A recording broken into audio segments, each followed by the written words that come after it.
যে আজকে দেখবেন যে সারা পৃথিবীতে যে ক্রিকেট খেলা এত জনপ্রিয়, বিশেষ করে আমাদের বাংলাদেশেও যারা দামি প্লেয়ার আছেন, যারা ভালো খেলেন, তারা একটা সময় ট্যাপ টেনিস খেলতেন। কিন্তু ট্যাপ টেনিস খেলাটার আসলে ওরকম কোনো বড় কোনো আসর বা যারা ভালো খেলেন, আসলে তো বাংলাদেশের প্রেক্ষাপট নিয়ে অনেক কিছুই বলতে হয়।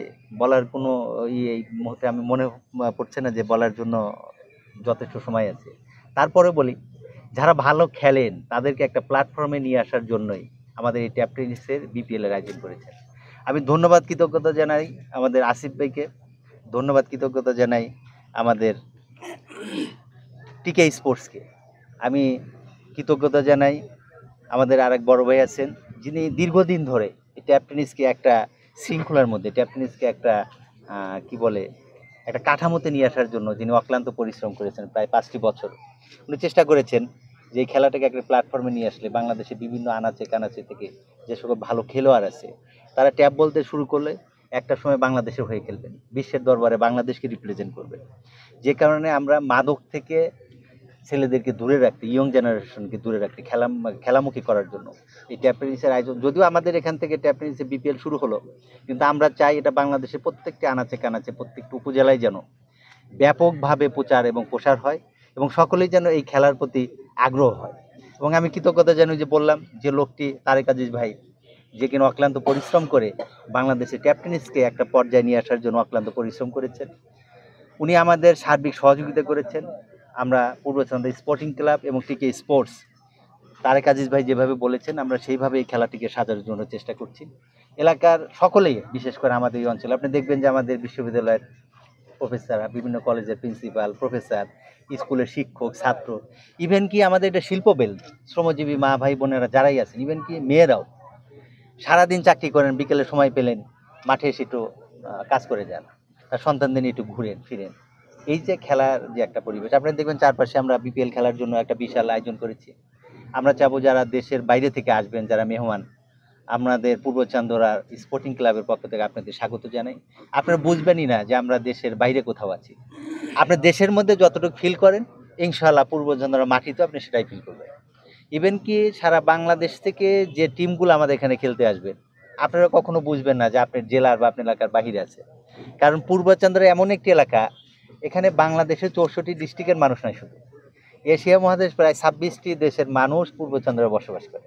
এই যে আমাদের পাশে দেখেন ব্লু ওশেন, এখানে প্রায় অনেক চাইনিজ, ইন্ডিয়ান, শ্রীলঙ্কানরা চাকরি করেন। আমাদের লিডা আশেপাশে অনেক ফ্যাক্টরিতে আছে যেখানে বিভিন্ন দেশের শ্রমিকরা কাজ করে, এবং বাংলাদেশের 64 ডিস্ট্রিক্টের মানুষ এখানে বসবাস করে।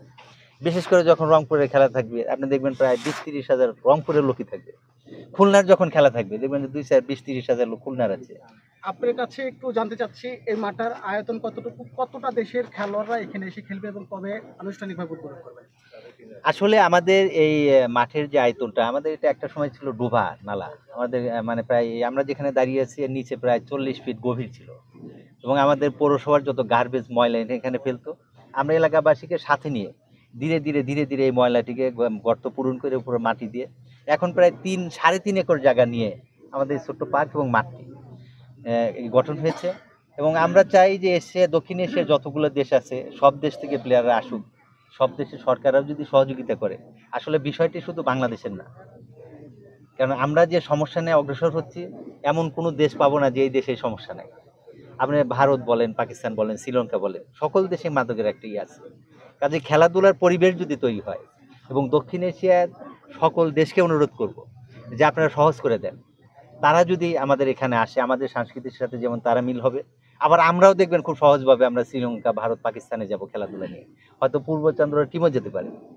আমরা তাদের সংস্কৃতির সাথে আমাদের সংস্কৃতির একটা মিলবন্ধন রাখার জন্য আমরা আশা করি অন্ততপক্ষে দক্ষিণ এশিয়া যারা আছে সকল দেশ থেকে আমাদের এখানে আসবেন এই ট্যাপ বল বিপিএল এর এই আসরে।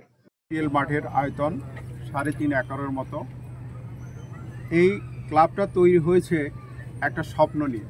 সেই স্বপ্নটা হলো মাদক মুক্ত, সন্ত্রাস মুক্ত, সভ্য এবং সুশীল সমাজ গড়ে তোলার জন্য ক্লাবটি সৃষ্টি হয়েছে। এই ক্লাব থেকে মানুষ যেন শিক্ষা গ্রহণ করতে পারে, এই জন্যে একাডেমি, একটি স্পোর্টস একাডেমিও গঠন করা হয়েছে। সেখানে মানুষকে বিভিন্ন ধরনের খেলা শিক্ষা এবং প্রশিক্ষণ দেওয়া হবে।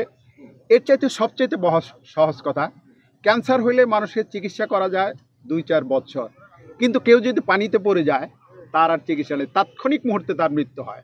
আমরা এই সমাজকে, যে এখন পানি নাই, নদীতে সাঁতার কাটার উপযুক্ত পরিবেশ নাই, পরিবেশ দূষণ, আমরা নিজেরা পুকুর তৈরি করে ছেলে মেয়েদের সাঁতার শেখানোর জন্য, যেন আমার ভবিষ্যৎ জেনারেশন পানিতে ডুবে কোনো দুর্ঘটনা ঘটতে না হয়, মা বাবার সন্তান যেন নিহত না হয়, তার জন্যে আমরা এ ব্যবস্থা করেছি, সাঁতারের ব্যবস্থা। এরপরে আসুন ট্যাপ টেনিস বিপিএল। প্রথমে শুরু হয়েছিল ঘরের থেকে, এখন কিন্তু আমরা ঘরে নেই, আমরা বিশ্ব ছড়িয়ে গেছে, সারা পৃথিবীর সকল মানুষ জানে এশিয়া মহাদেশের মধ্যে সর্বপ্রথম ট্যাপ টেনিস অনুষ্ঠিত হচ্ছে পূর্ব চান্দরা স্পোর্টিং ক্লাবের সৌজন্যে এবং এই 8 নম্বর ওয়ার্ডের এই পূর্ব চান্দরা খেলার মাঠে। আমি এই মাঠের খেলাকে উপভোগ করার জন্য বাংলাদেশ সহ যারা বিশ্বের থেকে আসবেন তাদের সকলকে আমন্ত্রণ জানাচ্ছি, এবং আমরা যারা আছি সার্বিক সহযোগিতা করে আমাদের যারা অতিথি আসবেন আমাদের তাদের বরণ করে নেব এবং তাদের শুভেচ্ছা জানাবো, এবং বাংলাদেশ যেন সারা বিশ্বে প্রমাণিত হয় ট্যাপ টেনিস যখন শুরু হয়েছে পূর্ব চান্দরা মাঠ থেকে, তারা কত অতিথিপরায়ণ, এবং বাংলাদেশ একটি কেয়ামুদি এবং আদর্শ একটি দেশ।